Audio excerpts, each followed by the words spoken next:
আসসালামু আলাইকুম। সকলকে জাগো বাংলার রাত 10টার সংবাদে আমন্ত্রণ জানাচ্ছি আমি ফারহান আহমেদ। শুরুতেই জাগো বাংলার বিশেষ প্রতিবেদন স্বাস্থ্যই সকল সুখের মূল।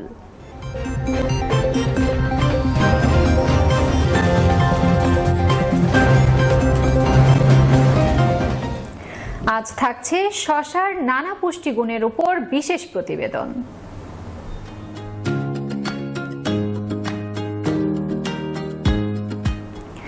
দেখছিলেন গ্র্যান্ড ট্যুরস অ্যান্ড ট্রাভেলস বিশেষ সংবাদ শিরোনাম। এবারে অন্যান্য শীর্ষ সংবাদ।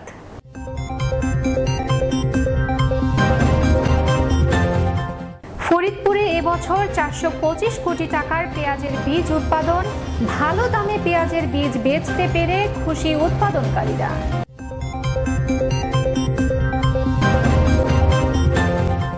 জ্ঞানের রাজ্যে চুরি ঠেকাতে প্রথমবারের মতো নীতিমালা প্রণয়নের কাজ শুরু করেছে ঢাকা বিশ্ববিদ্যালয়।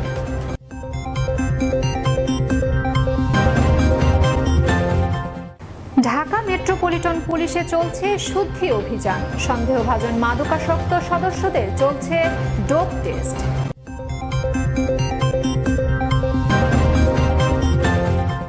সৌদির টিকিট নিয়ে ফের বিশৃঙ্খলা। টিকিট ও টোকেনের দাবিতে রাজধানীর কারওয়ান বাজারে ভিড় সৌদি প্রবাসীদের।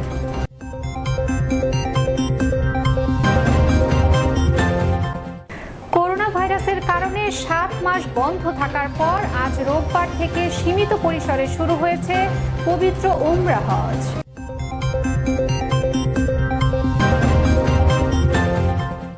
এবং আইসিসির ওয়ানডে র্যাঙ্কিংয়ে 8-এ উঠে এসেছে বাংলাদেশ নারী ক্রিকেট দল। দেখছিলেন গ্র্যান্ড ট্যুরস অ্যান্ড ট্রাভেলস সংবাদ শিরোনাম। এবারে বিস্তারিত। ফরিদপুরে চলতি বছর 850 মেট্রিক টন পেঁয়াজ বীজের উৎপাদন হয়েছে, যা বর্তমান বাজার মূল্যে প্রায় 425 কোটি টাকা। চাষিরা এখন বীজ কিনতে ভিড় করছেন উৎপাদনকারীর কাছে। ভালো দামে পেঁয়াজের বীজ বেচতে পেরে খুশি তারা। বিস্তারিত ডেস্ক রিপোর্টে। মৌসুম আসছে। পেঁয়াজের রাজধানী খ্যাত ফরিদপুরের উৎপাদক আর বাজারজাতকারীরা তাই ব্যস্ত বীজ মোড়কজাতে। কৃষি সম্প্রসারণ অধিদপ্তরের হিসাবে আগামী নভেম্বরে বীজতলা তৈরি করবেন চাষিরা। এর 20 দিন পর লাগাবেন চারা, যা ভোক্তার দরগোড়ায় পৌঁছাবে মার্চের শেষ নাগাদ। তবে পেঁয়াজের ঝাঁজ লেগেছে বীজের দামেও। প্রতি কেজি বিক্রি হচ্ছে কমপক্ষে 5,000 টাকায়, যা গেল বছরের তুলনায় 1,000 টাকা বেশি বলে অভিযোগ ক্রেতাদের। পেঁয়াজ বীজে চাষ যেমন ব্যয়বহুল এবং অনেক ব্যয়বহুল, অনেক টাকা লাগে এই বীজটা করতে, এবং আমাদের সাধারণত গরিব চাষিদের পক্ষে এই বীজ উৎপাদন করা সম্ভব না। আমাদের কৃষকের চাহিদা বেশি। এই মালটা মনে করেন যে নতুন আছে, একটু ফলনে ভালো হয়। জেলা কৃষি সম্প্রসারণে স্বয়ংসম্পূর্ণ হতে চায় দেশ, তাই বাড়ানো হয়েছে আবাদের লক্ষ্যমাত্রা। পেঁয়াজ বীজ ব্যবসায়ীগণ এই ফরিদপুরে চলে আসছেন এবং আমাদের কৃষক ভাইদের কাছ থেকে তাদের সঞ্চিত বীজ কিনে নিয়ে যাচ্ছেন। কৃষক পর্যাপ্ত দাম পাচ্ছেন এবং কৃষক লাভবান হচ্ছেন। একই সাথে সারা দেশে এই পেঁয়াজ এখানকার বীজ ছড়িয়ে যাচ্ছে, উৎপাদন বাড়বে বলে আমি আশা করি। ফরিদপুরে এবছর পেঁয়াজের বীজ উৎপাদন হয়েছে 850 টন, যা দেশের মোট চাহিদার 75%। রোজা চৌধুরী, জাগো বাংলা টিভি, নিউজ ডেস্ক। জ্ঞানের রাজ্যে চুরি ঠেকাতে প্রথমবারের মতো নীতিমালা প্রণয়নের কাজ শুরু করেছে ঢাকা বিশ্ববিদ্যালয়। উপাচার্য জানান, চৌর্যবৃত্তি শনাক্ত কাকে কিভাবে কতখানি দোষারোপ করা যাবে এবং শাস্তি কেমন হবে তার সবই থাকবে এখানে। তবে জ্যেষ্ঠ শিক্ষকদের পরামর্শ শুধু নীতিমালা প্রণয়নই নয়, কঠোরভাবে অনুসরণেরও জোর দিতে হবে। বিস্তারিত ডেস্ক রিপোর্টে। বিশ্ববিদ্যালয় ধারণার সাথেই ওতপ্রোতভাবে জড়িয়ে গবেষণা। নতুন জ্ঞান সৃষ্টিতে এর কোনো বিকল্প নেই। কিন্তু বিপত্তি ঘটে তখনই যখন একজনের গবেষণা ফল নিজের নামে চালিয়ে দেন আরেকজন। মেধার রাজ্যে এই অকর্মটির নাম প্লেজিয়ারিজম, সহজ ভাষায় চুরি। দেশের সর্বোচ্চ বিদ্যাপীঠ ঢাকা বিশ্ববিদ্যালয়ের সুনামে লজ্জার কালিমা এঁটেছে এমন কয়েকটি চুরির ঘটনা, যা নিয়ে বিদেশ থেকেও এসেছে অভিযোগের ফর্দ।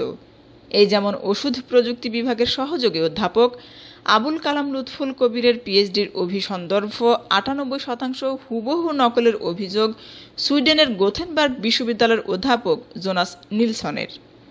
চিঠিতে শাস্তিও চেয়েছেন তিনি।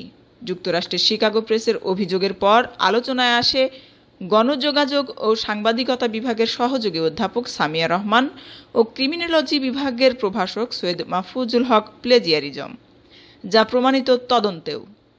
শাস্তি নির্ধারণের ট্রাইব্যুনাল গঠন করেছে বিশ্ববিদ্যালয়ের সর্বোচ্চ নীতি নির্ধারণী ফোরাম সিন্ডিকেট। শুধু তাই নয়, এ ধরনের ঘটনা শনাক্ত ও প্রতিরোধে উদ্যোগ নেওয়া হয়েছে নীতিমালা প্রণয়নের। এজন্য সামাজিক বিজ্ঞান অনুষদের ডিনকে আহ্বায়ক করে একটি কমিটি গঠন করতে বলা হয়েছে। 10 কার্যদিবসের মধ্যে যাদের রিপোর্ট দিতে হবে। আমরা যে সময়টা পেয়েছি সেই সময়ের মধ্যে এটা যাবে, এটা কাজ চলছে, এটা কাজ শেষ হবে, তারপর আমরা দিব। আমরা কাজের সময় পেয়েছি, সেই কাজ আমরা করছি। ঢাকা বিশ্ববিদ্যালয়ের উপাচার্য জানান, এই নীতিমালা গবেষণা চুরি ঠেকাতে সহায়ক হবে। কোন পর্যায়ে হলে সেটিকে আমরা প্লেজারিজমের মধ্যে ফেলবো, সেটি শনাক্তকরণের উপায় কি ধরনের পানিশমেন্ট দেওয়া যাবে, নানাবিধ বিষয়গুলো নিয়েই প্লেজারিজম সংক্রান্ত নীতিমালা সেটি প্রণীত হবে। আমাদের দিনবৃন্দ সেটি করতেছেন। এ নিয়ে ইমিরিটাস অধ্যাপক একে আজাদ চৌধুরী বলেন, শুধু নীতিমালা করলেই হবে না, নিশ্চিত করতে হবে কঠোর শাস্তি। তা না হলে এ জাতীয় লজ্জাজনক অধ্যায় বন্ধ হবে না। শক্ত আইন করা উচিত। যারা প্লেজারিজম করবে তাদের প্রমোশন আটকে যাবে, চাকরি না হতে পারে, ডিগ্রি না পেতে পারে। আর যিনিও সুপারভাইজ করেছেন তারও কিছু শাস্তি বা প্যানালাইজ করা উচিত। সেটা 6 মাসের জন্য, 1 বছরের জন্য তিনি সুপারভাইজ করতে পারবেন না। প্লেজিয়ারিজম প্রমাণিত হওয়ায় এর আগে রাষ্ট্রবিজ্ঞান বিভাগের শিক্ষক নুরুদ্দিন আলোর পিএইচডি ডিগ্রি বাতিল করে চাকরিচ্যুত করা হয়েছিল। Sanjida Khan Smriti, Jago Bangla TV, news desk. Dhaka metropolitan পুলিশে চলছে শুদ্ধি অভিযান। সন্দেহভাজন মাদকাসক্ত সদস্যদের ডোপ টেস্ট চলছে। গত সপ্তাহ পর্যন্ত 40 জন শনাক্ত হয়েছেন। এর মধ্যে 26 পুলিশ সদস্যকে চাকরিচ্যুত করা হয়েছে। ডিএমপি কমিশনার শফিকুল ইসলাম বলেন, এই শুদ্ধি অভিযান চলমান থাকবে। বিস্তারিত ডেস্ক রিপোর্টে। দীর্ঘদিন ধরে দেশ জুড়ে ছড়িয়ে পড়েছে নানা ধরনের মাদকের ভয়াল থাবা সমাজের সবখানে। কিশোর তরুণরা মাদকাসক্ত হয়ে পড়ছে এবং বাড়ছে অপরাধ। নানা ঘটনায় মাদকের বিরুদ্ধে আইন শৃঙ্খলা রক্ষাকারী বাহিনীর সদস্যদের আন্তরিকতাও প্রশ্নবিদ্ধ। এর মধ্যে চলছে অভিযান। প্রতিদিনই জব্দ করা হচ্ছে নানা ধরনের মাদক দ্রব্য, গ্রেফতার করা হচ্ছে মাদক কারবারিদের। তারপরও থামানো যাচ্ছে না মাদকের আগ্রাসন। পুলিশ সদস্যদের কেউ মাদকাসক্ত হচ্ছেন, আবার কেউ মাদক ব্যবসায়ের সাথে জড়িয়ে পড়েছে। বিষয়টি অবশ্যই বাহিনীর জন্য বিব্রতকর। সে কারণে শুদ্ধি অভিযান শুরু করলো ডিএমপি। কার কাছ থেকে এই মাদকটা সরবরাহ হয়েছে সেই পর্যন্ত যাওয়া আমরা শুরু করলাম। এইটা করতে গিয়ে তখন দেখি যে আমাদের পুলিশের বেশ কিছু সদস্য এর সাথে ইনভলভ। তারা নিজেরা মাদক সেবন করে, এমনকি এই মাদক মানে নিরাপদে পৌঁছায় দেওয়ার জন্য 2-1টা ক্ষেত্রে আমরা দেখেছি 2-1জন মানে সহায়তাও করে। আমাদের সদস্যদের যদি এখান থেকে দূরে রাখতে পারি, তখন সবাই বুঝবে যে মাদক ব্যবসা করছে, যে সে বুঝবে যে আসলে পুলিশ নিজের লোককে মানে খাতির করছে না, আমাকে খাতির করতে প্রশ্ন আসে না। শুধু মাদক নয়, পুলিশ সদস্যদের বিরুদ্ধে ছোট বড় যে কোনো ধরনের অপরাধ প্রমাণ হলে ব্যবস্থা নেওয়া হবে বলে জানান ডিএমপি কমিশন। আচরণের যে সমস্যাটা পুলিশের, সবাই বলে যে পুলিশ কাজ করার পরও 2টা ধমক দেয়, অথবা থানায় গেলেই প্রথমেই একটা বিরূপ মানে ধমকের সম্মুখীন হতে হয়। এই বিষয়গুলো থেকে বের হয়ে আসার জন্য প্রতিনিয়ত কিন্তু আমরা আমাদের অফিসারদের মোটিভেট করছি, এবং যারা এই ধরনের আচরণ করছে তাদের শাস্তির আওতায় আনা হচ্ছে। 220-25 জনের কাছাকাছি হবে, তাদের ছোট বড় বিভিন্ন অপরাধে শাস্তি দেওয়া হয়েছে। থানায় গিয়ে সেবা প্রত্যাশী কেউ যাতে হয়রানির শিকার না হয় সেই বিষয়টি নিবিড়ভাবে মনিটরিং করা হচ্ছে বলে জানান ডিএমপি কমিশনার। এই ট্রেনিং একাডেমিতেও কিন্তু আমরা এই বিষয়গুলোর ব্যাপারে বেশি জোর দিচ্ছি, যে আচরণগত যে সমস্যাটা। ফাবিয়া সারওয়াত, জাগো বাংলা ডেস্ক। টিকিট ও টোকেনের দাবিতে রাজধানীর কারওয়ান বাজারে ভিড় করেছেন সৌদি প্রবাসীরা। গত রাত থেকেই হোটেল সোনারগাঁওয়ে সৌদি এয়ারলাইন্সের কাউন্টারের সামনে জড়ো হন তারা। তাদের অভিযোগ, ভিসার মেয়াদ না দেখেই টোকেন দেয়া হচ্ছে। পরে সৌদি প্রবাসীরা টিকিটের জন্য বিক্ষোভ করতে থাকলে একসময় রাস্তায় যান চলাচল বন্ধ হয়ে যায়। এ সময় পুলিশের সাথে প্রবাসীদের ধস্তাধস্তি হয়। তবে যে সমস্ত যাত্রীদের টিকিট, পাসপোর্ট এবং ভিসার মেয়াদ আছে তাদেরকে নতুন টোকেন দেয়া হবে বলে জানিয়েছে সৌদি এয়ারলাইন্স কর্তৃপক্ষ। সকাল 8টা থেকে টিকিট প্রত্যাশীদের টোকেন দেওয়ার কথা জানিয়েছিল সৌদি এয়ারলাইন্স। শুক্রবার দুপুর থেকে তার জন্য লাইন ধরেছেন ছুটিতে দেশে এসে করোনায় আটকে পড়া সৌদি প্রবাসীরা। তবে শনিবার সন্ধ্যার পর থেকে বাড়তে থাকে ভিড়। রাত 12টা নাগাদ অন্তত 4 থেকে 5 হাজার প্রবাসী ভিড় জমান হোটেল সোনারগাঁওয়ের সামনে। আজকে দেওয়ার কথা ছিল যে এবার ঘুরাচ্ছে, আজকে না গেলে এক সপ্তাহ আইছি, আসার পর তো আমার মেয়াদ ফুরিয়ে আসছে, আমি কোনো টোকনের সন্ধান করতে আসছি না। ওরা 1 তারিখ বলেছিল, 1 তারিখ ওটা মেনে চলে গেল, দিল না। আবার 4 তারিখ দেওয়ার কথা আজকেও দিচ্ছে না। বালা মন্দ টোকেন যে আমরা জাম পাইতে পারবো, কোন প্রসেসিংকে যাইতে পারবো লোকটি কোনো কিছু আর সৌদি এয়ারলাইন্স খোলা আছে। আল আরবিয়াদা যারা আসছে হেরার এখনো কোনো ডিসিশন জানাইছে না কবে খুলবো বা কোন সময় আমরা আসবো। ভাই আমরা 10 দিন ধরে ঘুরতেছে, এই অফিস ওই অফিস, এই অফিস ওই অফিস। বাংলাদেশ অফিসে আমাদের কথা শুনে না, সৌদি এয়ারলাইন্স আমাদের কথা শুনে না। আমাদের এখন আজকে কোনো খবর সিদ্ধান্ত আমাদেরকে নিবে কিনা, কত তারিখে ফ্লাইট খুলবে কিনা, কোনো সিদ্ধান্ত আমাদেরকে জানাইতেছে। এবার জাগো বাংলার বিশেষ প্রতিবেদন, স্বাস্থ্যই সকল সুখের মূল।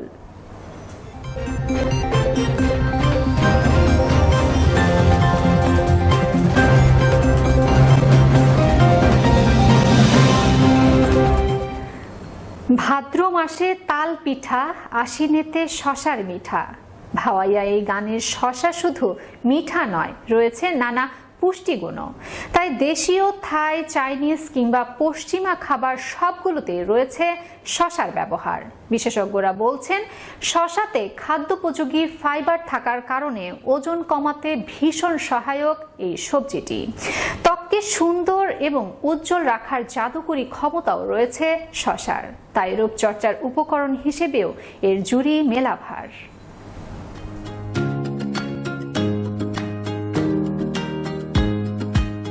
কারো পছন্দ সালাদ হিসেবে, কারো আবার তরকারি। বলছি শশার কথা। মানুষের কাছে পরিচিতি থাকা এই শশা আসলে কোনো সবজি নয়, ফুল থেকে হওয়া ফল। যদিও খাবারের ধরন অনুযায়ী ভোক্তারা সবজি নামেই তুষ্ট। সারা বিশ্বে আবাদ হওয়ার দিক থেকে 4 নম্বরে থাকা যে সবজিটি, সেটি এই লাউ জাতীয় সবজি শশা। বিশেষজ্ঞরা বলছেন ফাইবার থাকার কারণে ওজন কমাতেও ভীষণ সহায়ক শশা। এছাড়া এতে রয়েছে thiamine, riboflavin, niacin, pantothenic acid, folate, vitamin C, vitamin K এবং ভিটামিন B6। আর খনিজ উপাদান calcium, magnesium, manganese, phosphorus, potassium, sodium, zinc এবং আয়রন তো আছেই। শতকরা 96% পানি থাকায় শরীর থেকে বিষাক্ত পদার্থ দূর করতে শশার জুড়ি মেলা ভার। ত্বককে সুন্দর এবং উজ্জ্বল রাখতে জাদুকরী ক্ষমতাও রয়েছে শশার।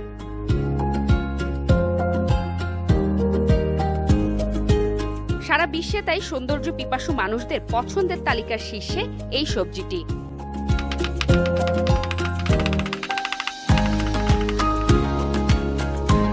খুব কম পরিমাণ ক্যালসিয়াম থাকায় মেদ নিয়ন্ত্রণের জন্য স্বাস্থ্য সচেতন মানুষদেরকে শশা নিয়মিত খেতে পরামর্শ দেন বিশেষজ্ঞরা।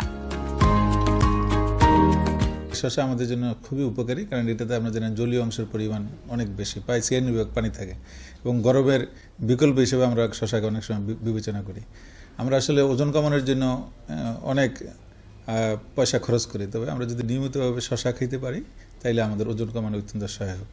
তারা হজমে করে এবং তাছাড়া বিশেষ করে যেহেতু জলীয় অংশের পরিমাণ বেশি, আমাদের ত্বক সুন্দর রাখে এবং ত্বকের উজ্জ্বলতা বাড়ায়।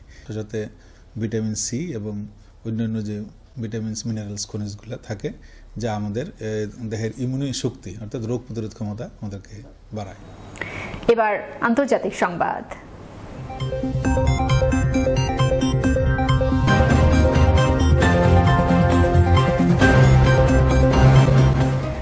করোনা ভাইরাসের কারণে 7 মাস বন্ধ থাকার পর আজ রোববার থেকে সীমিত পরিসরে শুরু হয়েছে পবিত্র ওমরা হজ। সৌদি আরবের রাষ্ট্রীয় সংবাদ সংস্থা এসপির বরাত দিয়ে রয়টার্স জানিয়েছে, প্রাথমিক অবস্থায় দেশটিতে বসবাসকারীরা ওমরা করতে পারবেন। সৌদির স্বরাষ্ট্র মন্ত্রণালয় জানায়, করোনা ভাইরাস পরিস্থিতির উন্নতি এবং ধর্মীয় এই আয়োজনের জন্য মুসলিম বিশ্বের আকাঙ্ক্ষার কথা বিবেচনা রেখে এই সিদ্ধান্ত নেওয়া হয়েছে। 4টি ধাপে ওমরা হজের সুযোগ উন্মুক্ত করা হবে। প্রথম ধাপে রোববার থেকে দেশটির নাগরিকরা ওমরা হজ পালন করতে পারবেন, তবে মোট ধারণ ক্ষমতার 30% মানুষ ওমরায় অংশ নিতে পারবেন, অর্থাৎ প্রায় 6000 ব্যক্তি ওমরা হজ করতে পারবেন। দ্বিতীয় ধাপে 18 অক্টোবর থেকে ওমরাকারীর সংখ্যা আরও বাড়ানো হবে। তখন গ্র্যান্ড মসজিদের ধারণ ক্ষমতার 75% খুলে দেওয়া হবে, অর্থাৎ প্রায় 15,000 হাজি হজে অংশ নিতে পারবেন। তৃতীয় ধাপে 1 নভেম্বর থেকে বিদেশিদের জন্য ওমরা করার সুযোগ উন্মুক্ত করা হবে। সেই সময় প্রতিবারে 20,000 ব্যক্তি ওমরা করতে পারবেন। দিনে মোট 60,000 মানুষ ওমরা করার সুযোগ পাবেন। এবার খেলার সংবাদ।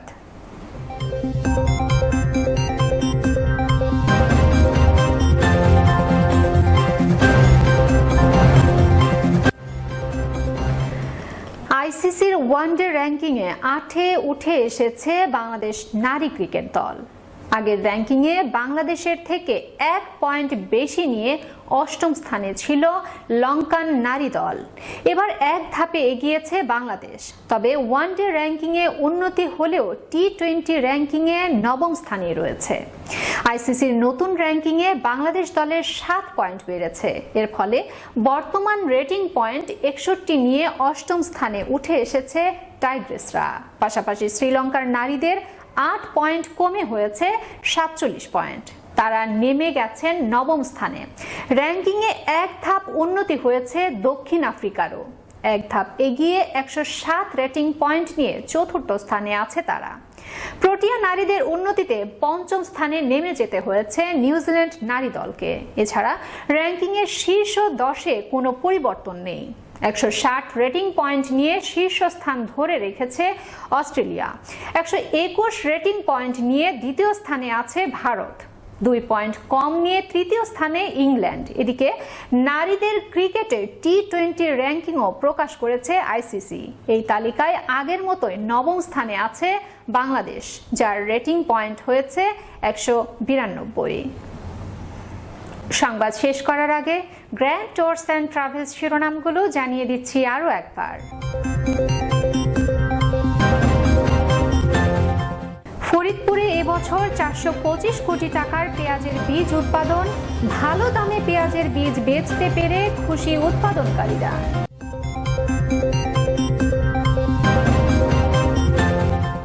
জ্ঞানের রাজ্যে চুরি ঠেকাতে প্রথমবারের মতো নীতিমালা প্রণয়নের কাজ শুরু করেছে ঢাকা বিশ্ববিদ্যালয়।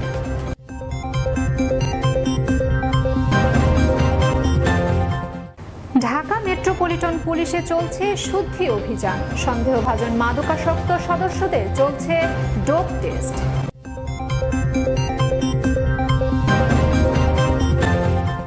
সৌদির টিকিট নিয়ে ফের বিশৃঙ্খলা। টিকিট ও টোকেনের দাবিতে রাজধানীর কারওয়ান বাজারে ভিড় সৌদি প্রবাসীদের।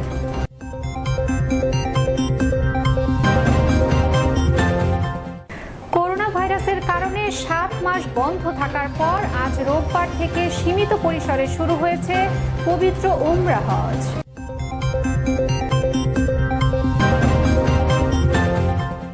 এবং আইসিসির ওয়ানডে র্যাঙ্কিংয়ে 8-এ উঠে এসেছে বাংলাদেশ নারী ক্রিকেট দল।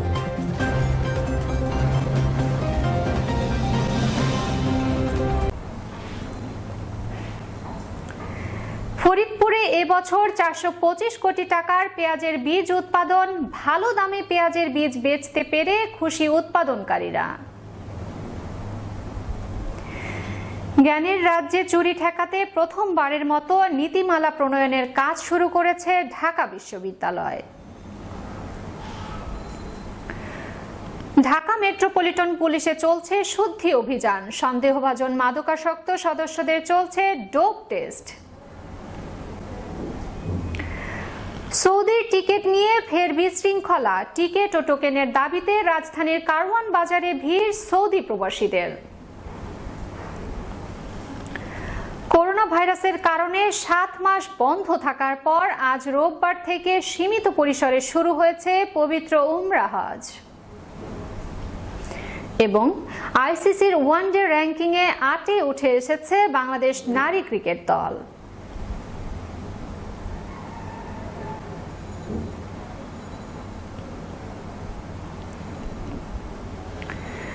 পরবর্তী সংবাদ দেখার আমন্ত্রণ জানিয়ে শেষ করছি জাগো বাংলার রাত 10টার সংবাদ। এতক্ষণ সাথে থাকার জন্য ধন্যবাদ।